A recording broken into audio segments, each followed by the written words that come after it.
రే నిన్న విషయం అడగచ్చా? అడుగు. అది కాదురా, 2 months బ్యాక్ వరకు నీకు ఏదైనా అవసరం వస్తే నన్ను అడిగేవాడు కదా, ఇప్పుడేంట్రా కొత్తగా బిహేవ్ చేస్తున్నావు? అది చెప్తే నువ్వు షాక్ అవుతావులేరా. ఫస్ట్ చెప్పరా, షాక్ అవుతాం లేదు తర్వాత విషయం. ఏం లేదురా, ఈ మధ్య బెట్టింగ్స్ వేస్తున్నాను, డబ్బులు బాగా వచ్చాయి. దాంతోనే ఈ బండి ఒక ఫ్లాట్ కొన్నాను రా. బెట్టింగ్స్ లో అంత ప్రాఫిట్స్ వస్తున్నాయరా? నువ్వే ఒకసారి వేసి చూడు. తిన్నావారా? లేదురా, కాలేజ్ క్యాంటీన్కి వెళ్ళి తింటాను.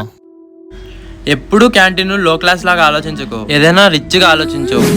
పదా, రెస్టారెంట్ తీసుకెళ్తాను.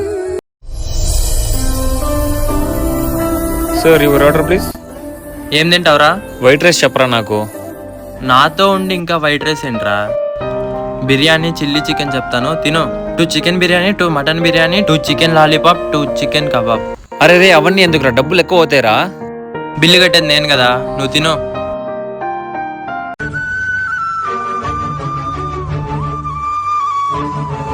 వీడిని అనవసరంగా తప్పుగా అర్థం చేసుకున్నాను. నా ఫ్రెండ్స్ వీరి గురించి తప్పుగా చెప్పినట్టున్నారేమో.